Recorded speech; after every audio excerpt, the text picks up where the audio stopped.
سورہ توبہ غزوہ بدر کے متعلق غزوہ تبوک کے متعلق آیات چل رہی ہیں اور منافقین کے طرز عمل پر تفصیلی تبصرہ بھی ساتھ ہو رہا ہے۔ غزوہ تبوک میں 3 قسم کے لوگ پیچھے رہ گئے تھے۔ ایک تو منافق، جو صاف ستھرے منافق تھے،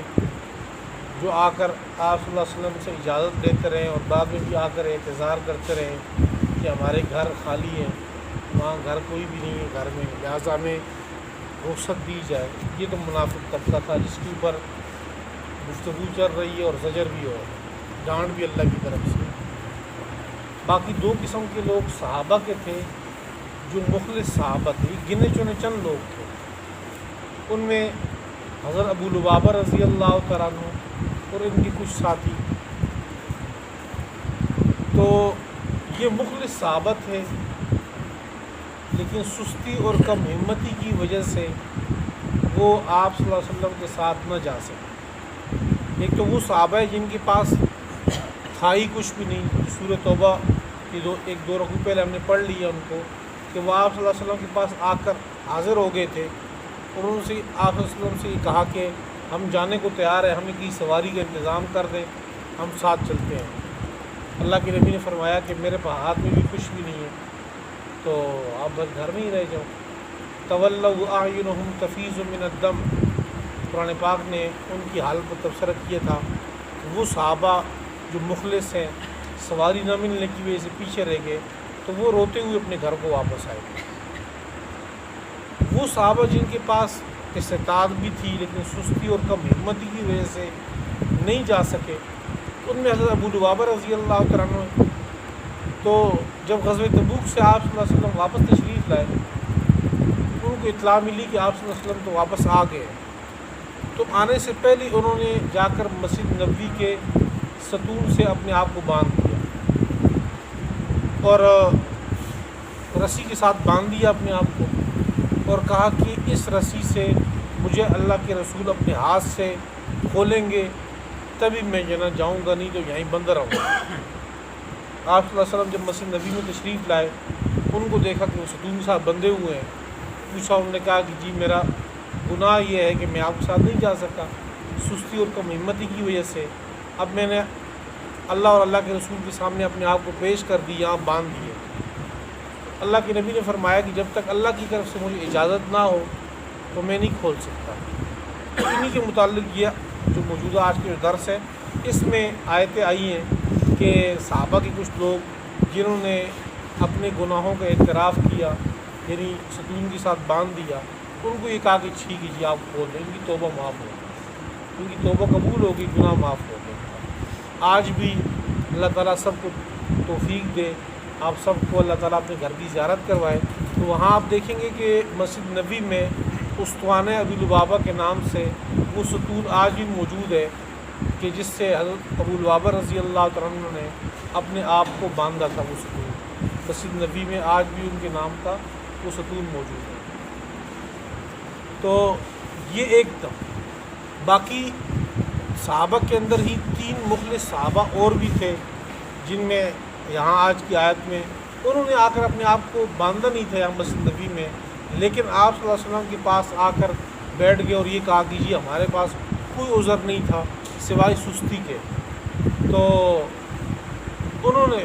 فضل اعمال میں بہت تفصیل سے وہ واقعہ آتا ہے۔ بہرحال تو ان کی جو توبہ ہے وہ یہاں ذکر نہیں، قبول نہیں ہوئی،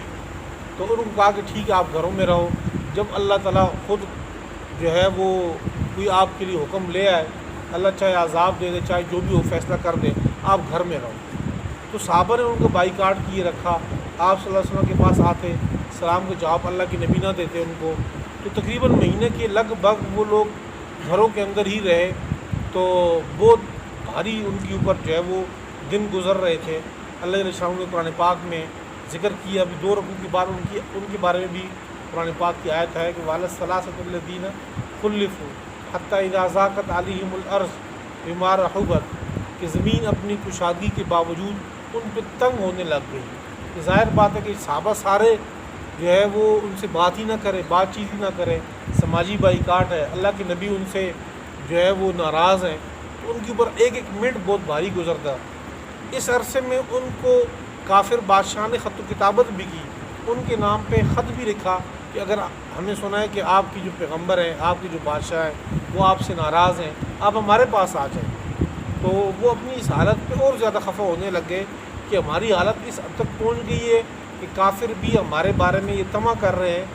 کہ جی ہم ان کی طرف چلے جائیں گے، یہ کیسے ممکن ہے۔ 12 مہینے کے لگ بھگ ہونے کے بعد ان کی بھی پھر توبہ اللہ تعالیٰ نے قبول کی ہے، تو ان کا ذکر ہے، اور ساتھ ہی آیت میں مسجد ضرار کا بھی ہے۔ وآخرون اعترفوا بذنوبہم، اور دوسرے وہ لوگ اعترفوا بذنوبہم جنہوں نے اپنی گناہوں کا اعتراف کیا، خلطوا عملا صالحا جنہوں نے ملا دیا عمل صالح کو، وآخر سیئا اور کچھ گناہوں کو، نیک اعمال کرنے والے تھے لیکن غزوہ تبوک میں پیچھے لے گئے تو وہ گناہ کا عمل نیک عملوں کے ساتھ ملا دیا۔ عسى اللہ ان یتوب علیہم، قریب ہے کہ اللہ تعالیٰ ان پر متوجہ ہو جائے، ان کی توبہ قبول کر لے۔ ان اللہ غفور الرحیم، بے شک اللہ تعالیٰ معاف کرنے والے، نہایت رحم کرنے والے ہیں۔ خذ من اموالہم صدقۃ تطہرہم وتزکیہم بہا وصلی علیہم۔ حضرت ابو لبابہ رضی اللہ عنہ کی جب توبہ انہوں نے قبول ہوئی تو یہ اپنے گھر میں گئے اور کافی کچھ مال اللہ کے نبی کے پاس لایا اور کہا کہ یہ صدقہ ہے۔ تو قرآن پاک کی وہ آیت اتری کے بارے میں کہ آپ ان سے یہ صدقہ لے لیں، تو یہ صدقہ لینا ان کے لیے بہتر بھی ہے، ان کے مال سے آپ صدقہ لے لیں، ان کی تزکیہ بھی ہے، دل بھی پاک ہو جائے گا، اور آپ ان کے لیے دعا کریں گے تو اللہ کے پیغمبر جب اپنے ساتھیوں کے لیے، صحابہ کے لیے دعا کریں گے تو صحابہ کو اس دعاؤں سے سکون ملتا ہے۔ سے خذ من اموالہم، آپ لیں ان کے اموال سے صدقہ، تطہرہم کہ وہ صدقہ ان کو پاک کرے، وہ تزکیہم بہا اور ان کی تزکیہ کرے، وصلی علیہم اور آپ ان کے لیے دعائیں کریں۔ ان صلاتک سکن لہم، بے شک آپ کی دعا سکن لہم ان کے لیے باعث تسکین ہے۔ واللہ سمیع علیم، اور اللہ خوب سننے والے، خوب جاننے والے ہیں۔ الم یعلموا ان اللہ هو یقبل التوبہ، آئے یہ لوگ نہیں جانتے کہ بے شک اللہ تعالیٰ وہی توبہ قبول کرنے والے ہیں اپنے بندوں کی، ان عبادہ ویأخذ الصدقات، اور اللہ ہی صدقہ لینے والے ہیں، اللہ ہی صدقہ لیتے ہیں، قبول کرتے ہیں۔ وَأَنَّ اللَّهَ هُوَ التَّوَّابُ الرَّحِيمُ، بے شک اللہ ہی توبہ قبول کرنے والے، نہایت رحم کرنے والے۔ وَقُلِ اعْمَلُوا فَسَيَرَى اللَّهُ، اور آپ کہہ دیجئے اعملوا، تم عمل کرتے رہو، فَسَيَرَى اللَّهُ عَمَلَكُمْ، ان قریب اللہ تمہارے اعمال کو دیکھیں گے، اور ان کے وَرَسُولُهُ، اور اللہ کے رسول بھی، وَالْمُؤْمِنُونَ، اور ایمان والے بھی، ایمان والے یہ سارے تمہارے اعمال کو دیکھیں گے۔ وَسَتُرَدُّونَ إِلَىٰ عَالِمِ الْغَيْبِ وَالشَّهَادَةِ، اور ان قریب تم لوٹائے جاؤ گے اس ذات کی طرف جو غیب کو بھی جانتی ہے، والشہادہ ظاہر کو بھی، باطن اور ظاہر کو جانتی ہے۔ فَيُنَبِّئُكُم، پس اللہ تمہیں خبر دیں گے، بِمَا كُنتُمْ تَعْمَلُونَ، جو تم عمل کرتے تھے۔ وَآخَرُونَ، اور دیگر کچھ لوگ ایسے ہیں، مُرْجَوْنَ لِأَمْرِ اللَّهِ، جو انتظار میں اللہ کے حکم کے۔ یہ وہ 3 صحابہ جن کی توبہ فی الحال قبول نہیں، ان کے بارے میں ہے کہ کچھ دیگر اور بھی ہیں، وہ انتظار میں اللہ کے حکم کے، اما یعذبہم، یا تو اللہ ان کو سزا دے گا، و اما یتوب علیہم، یا اللہ ان پر متوجہ ہوگا، ان کی توبہ قبول کرے گا۔ واللہ علیم حکیم، اور اللہ خوب علم والے، خوب حکمت والے ہیں۔ والذین اتخذوا مسجدا ضرارا وکفرا وتفریقا بین المؤمنین وارصادا لمن حارب اللہ ورسولہ من قبل، جس وقت آپ صلی اللہ علیہ وسلم مسجد نبوی مدینہ تشریف لائے ہجرت کر کے، تو مدینہ میں داخل ہونے سے پہلے مدینہ سے باہر قباء نام کی جو بستی تھی، وہاں پر آپ صلی اللہ علیہ وسلم کچھ دن ٹھہرے، اور وہاں جتنے دن آپ ٹھہرے تو وہاں پر چھوٹی سی ایک مسجد ایک کمرے سے بنا دی، وہاں آپ صلی اللہ علیہ وسلم عبادت کرتے تھے، نماز پڑھتے تھے۔ تو یہ اسلام کی پہلی مسجد تھی جو خانہ کعبہ اس کے بعد، خانہ کعبہ تو تعمیر پہلے ہوا تھا لیکن اسلام کی پہلی مسجد یہاں بنی۔ تو مسجد قباء کے نام سے آج بھی موجود ہے وہ۔ تو یہاں سے تشریف لے جانے کے بعد جب مدینہ تشریف لے گئے اس کے بعد مسجد نبی کی بنیاد رکھی۔ تو ہفتے میں ایک دن آپ صلی اللہ علیہ وسلم یہاں مسجد قباء تشریف لایا کرتے، یہاں آ کر واعظ و نصیحت بھی ہوتی اور آپ صلی اللہ علیہ وسلم یہاں آ کر 2 رکعت نماز بھی پڑھتے مسجد قباء میں۔ تو منافقین نے اپنے لیے ایک مسجد بنائی تاکہ ہم سارے منافق وہاں اکٹھے ہوں اور مسلمانوں اور اسلام کے خلاف وہاں آ کر ہم خوب آپس کی میٹنگ کریں، منصوبے بنائیں اور سازشیں کریں۔ تو ایک مسجد بنائی مسجد قباء کے بالکل مد مقابل، اور قرآن پاک میں اس کا نام مسجد ضرار رکھا گیا کہ یہ مسجد مسلمانوں کو تکلیف دینے کے لیے یہ بنائی گئی تھی۔ تو اس کے افتتاح کے لیے آپ صلی اللہ علیہ وسلم کو بلایا گیا کہ جی ہم نے مسجد بنائی ہے، آپ یہاں پہ تشریف لائیں۔ تو قرآن پاک کی یہ آیتیں اتری اور اس میں آپ صلی اللہ علیہ وسلم کو روک دیا گیا کہ اس مسجد میں یہ نہ جائیں، یہ تو بالکل اسلام کے بنیادی اصولوں کے ہی منافی ہیں۔ یہ تو مسجد اس لیے بنائی گئی ہے تاکہ مسلمانوں کے درمیان پھوٹ ڈالی جائے، مسلمانوں کے درمیان تفریق کر دی جائے، ضرر دینے کے لیے، تکلیف دینے کے لیے، تو لہٰذا یہاں پر کبھی بھی نہ جائیں، بلکہ اس کے مد مقابل آپ جائیں مسجد قباء کے۔ قباء کے رہنے والے لوگ وہ ہیں کہ جن سے اللہ بھی محبت کرتا ہے، بہت پاکیزہ لوگ ہیں۔ یعنی اللہ تعالیٰ مسجد قباء کے بارے میں کہ فی رجال یحبون ان یتطہروا، اللہ کہتے ہیں، اللہ فرماتے ہیں کہ یہ مسجد قباء کے جو رہائشی ہیں یہ پاکیزگی کو بڑا پسند کرتے ہیں اور اللہ تعالیٰ پاکیزہ رہنے والوں کو بہت محبت کرتے ہیں۔ تو بعد میں اس آیات کے بعد جب اتری تو صحابہ نے ان سے پوچھا کہ آپ کا کون سا ایک الگ سے طرز عمل ہے کہ جس سے اللہ تعالیٰ نے آپ لوگوں کی تعریف قرآن پاک میں کی ہے کہ بڑے صاف ستھرے لوگ ہیں، پاکیزہ رہنے والے لوگ ہیں۔ تو کیونکہ صحابہ تو مدینہ کے اندر بھی موجود ہیں اور یہاں بھی ہیں، تو انہوں نے چاہا کہ بھئی ان کے عمل ہم بھی کریں تاکہ اللہ تعالیٰ ہماری بھی تعریف کرے، ہم بھی وہ عمل کریں۔ انہوں نے کہا ہمارا عمل تو باقی سارا آپ جیسا ہے، لیکن ہم جب پیشاب کرتے ہیں، چھوٹا پیشاب جب ہوتا ہے تو اس میں ہم جو ڈھیلا وغیرہ استعمال کرتے ہیں اس کے بعد ہم پانی بھی استعمال کرتے ہیں ساتھ۔ عام چونکہ اگر حکم یہ ہے جو مسئلہ کہ اگر ڈھیلا استعمال کر لے، جیسے آج کل ٹیشو پیپر ہے، اس کے استعمال کے بعد اگر وہ آس پاس پھیلا نہ ہو تو یہ کافی ہو جاتا ہے، لیکن اگر ایک بندہ اس کے ساتھ ساتھ پانی بھی استعمال کر لے تو وہ پاکیزگی یعنی کہ اس انتہا پہ چلا جاتا ہے۔ اللہ تعالیٰ نے ان کی تعریف کی ہے کہ یہ بہت زیادہ پاکیزہ رہنے والے لوگ ہیں اور اللہ تعالیٰ بھی ان سے محبت کرتے ہیں۔ ایک چھوٹا سا ایک عمل ہے صفائی کا، لیکن اللہ تعالیٰ نے ان کو پسند کیا ہے۔ اور ویسے بھی جس چیز کو ہم چھوٹا اور ہلکا سمجھتے ہیں ہو سکتا ہے کہ اللہ تعالیٰ کے یہاں ان کا ایک مقام ہو۔ حدیث میں آتا ہے کہ آپ صلی اللہ علیہ وسلم 2 قبروں کے اوپر سے گزرے تو آپ صلی اللہ علیہ وسلم نے ارشاد فرمایا صحابہ کو کہ ان 2 قبروں والوں کو عذاب ہو رہا ہے، اور عذاب بھی کسی بہت بڑے گناہوں سے نہیں ہو رہا، وما یعذبان فی کبیر، کوئی گناہ کبیرہ کی وجہ سے عذاب نہیں ہو رہا، بلکہ معمولی عمل کی وجہ سے ان پر عذاب ہو رہا ہے۔ اور وہ کیا کہ یہ لوگ پیشاب کی چھینٹوں سے بچتے نہیں تھے، اس وجہ سے یہ ناپاک رہتے ہیں کپڑے، اس وجہ سے اللہ تعالیٰ نے ان کو عذاب دیا۔ تو ان کی پاکیزگی کا ذکر ہے۔ والذین اتخذوا مسجدا ضرارا، وہ لوگ جنہوں نے مسجد ضرار بنائی، ضرار تکلیف دینے والی، وکفرا، وہ مسجد بنائی جو ضرر دینے والی ہے، کفر والی ہے، وہ تفریقا بین المؤمنین، ایمان والوں کے درمیان فرقہ بازی پیدا کرنے کی، تفریق پیدا کرنے کے لیے، جدائی ڈالنے کے لیے، وارصادا، اور یہ گھات لگانے کے لیے، لمن حارب، یہ مورچہ ہے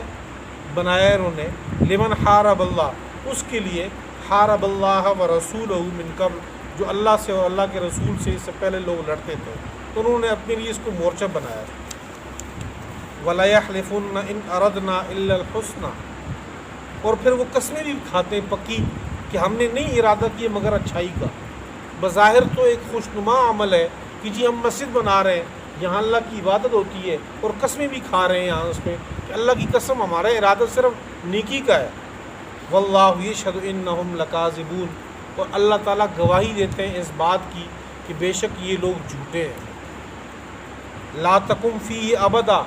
کبھی بھی آپ نے اس میں نہیں کھڑا ہونا، یعنی آپ دوسروں کو بلایا گیا، کہا کہ نہیں آپ نے کبھی بھی نہیں کھڑا ہونا اس میں۔ لمسجد اسس علی التقوی،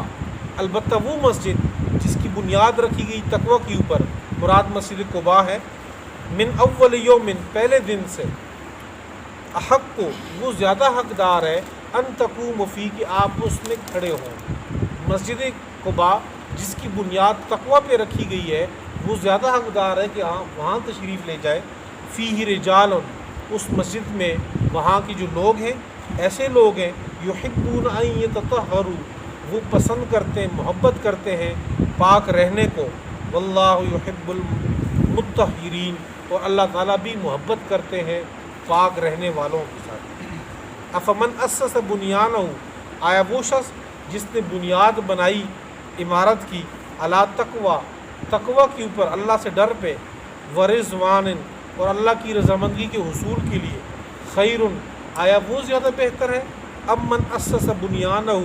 یا وہ شخص جس نے اپنی عمارت کی بنیاد رکھی، علی شفا جرفن، ایک کھائی کے کنارے پہ، ہارن، جو گھرنے والا ہے،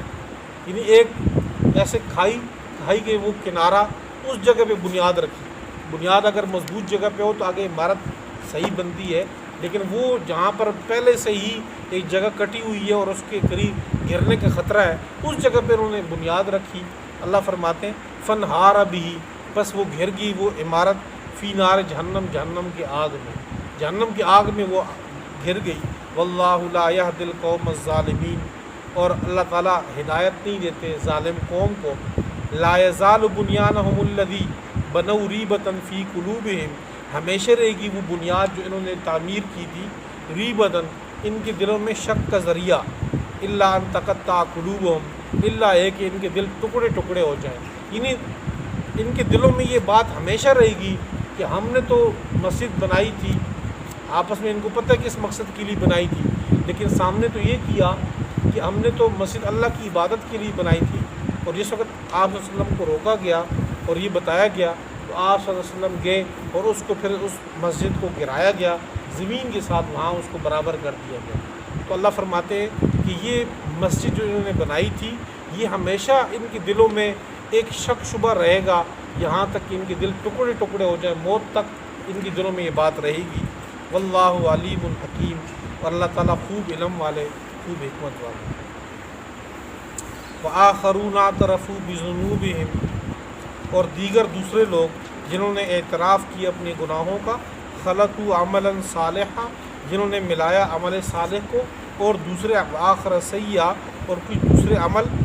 عسى اللہ ان یتوب علیہم، قریب ہے کہ اللہ متوجہ ہو جائے ان پہ، واللہ غفور الرحیم، اور بے شک اللہ تعالیٰ معاف کرنے والے، نہایت رحم کرنے والے ہیں۔ خذ من اموالہم، آپ ان کے مال سے صدقہ لیں، صدقۃ تطہرہم، جو ان کو پاک کرے،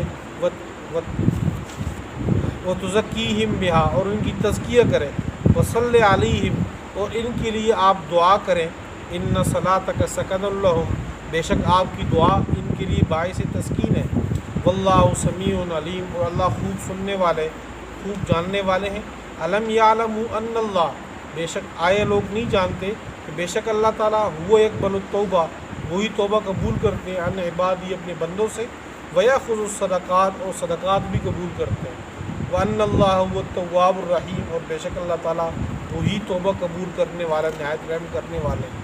وقل اعملوا فسيرى اللہ، اور قل آپ کہہ دیجئے اعملوا، تم عمل کرتے رہو، فسيرى اللہ عملکم، ان قریب اللہ بھی تمہارے اعمال کو دیکھیں گے، اور رسول ہو، اللہ کے رسول بھی، والمؤمنون، اور ایمان والے بھی، وستردون الی عالم الغیب والشہادہ، اور ان قریب تم لوٹائے جاؤ گے الی عالم الغیب، اس ذات کی طرف جو غیب کو بھی جانتی ہے، والشہادہ، اور ظاہر کو بھی، فینبئکم، پھر وہ ذات تمہیں خبر دے گی، بما کنتم تعملون، جو تم عمل کرتے تھے۔ وآخرون مرجون لامر اللہ، اور دیگر کچھ لوگ اور ہیں انتظار میں ہے اللہ کے حکم کے، اما یعذبہم، یا تو اللہ ان کو عذاب دے گا، و اما یتوب علیہم، یا اللہ ان پر متوجہ ہوگا، واللہ علیم حکیم، اللہ علم والے حکمت والے ہیں۔ والذین اتخذوا مسجدا ضرارا، وہ لوگ جنہوں نے بنائی مسجد ضرار، کفر، مسجد جو تکلیف کے لیے، کفر کے لیے اور مسلمانوں کے درمیان جدائی ڈالنے کے لیے، اور مورچہ بنایا اس شخص کے لیے جو اللہ اور اللہ کے رسول سے، لمن حارب اللہ و رسولہ، جو اللہ اور اللہ سے رسول سے لڑتا ہو، من قبل، اس سے پہلے، وَلَيَحْلِفُنَّ، اور یہ لوگ البتہ ضرور بضرور قسمیں کھاتے ہیں، ان اردنا، کہ نہیں ہمارا ارادہ، الا الحسنى، مگر نیکی کا ہی ہے، واللہ یشہد انہم لکاذبون، اور اللہ تعالیٰ گواہی دیتے ہیں اس بات کی کہ یہ لوگ جھوٹے ہیں۔ لا تقم فیہ ابدا، کبھی بھی آپ نے نہیں کھڑا ہونا اس میں، لمسجد اسسا، البتہ وہ مسجد جس کی بنیاد رکھی گئی تقوی کے اوپر، من اول یوم، من پہلے دن سے، احق ان تقوم فی، وہ زیادہ حقدار ہے کہ آپ اس میں کھڑے ہو، فیہ رجال، اس میں بندے ہیں، ایسے افراد ہیں، یحبون ان یتطہروا، جو پاک رہنے کو پسند کرتے ہیں، واللہ یحب المطہرین، اور اللہ تعالیٰ پاکیزہ رہنے والوں سے محبت کرتے ہیں۔ افمن اسس بنیانہ، آیا وہ شخص جس نے بنیاد رکھی اپنی عمارت کی، علی تقوی من اللہ، اللہ سے ڈر پہ، ورضوان، اللہ سے، اللہ کی رضا کے حصول کے لیے، خیر، آیا وہ زیادہ بہتر ہے، امن اسسا، یا وہ شخص جس نے بنیاد رکھی، بنیانہ، اپنی عمارت کی، علی شفا جرفن، کھائی کے کنارے پہ، ہارن، جو گھرنے والا ہے، فن ہارا بھی، پس وہ گر پڑا ان کو لے کے، فی نار جہنم، جہنم کی آگ میں، واللہ لا یہدی القوم الظالمین، اللہ ہدایت نہیں دیتے ظالم قوم کو۔ لا یزال بنیانہم الذی، ہمیشہ رہے گی وہ عمارت، الذی بنوا ریبتن، جنہوں نے بنائی تھی، ریبتن فی قلوبہم، ان کے دل میں شک کا ذریعہ، الا ان تقطع قلوبہم، الا یہ کہ ان کے دل ٹکڑے ٹکڑے ہو جائیں، واللہ علیم حکیم، اللہ خوب علم والے، خوب حکمت والے۔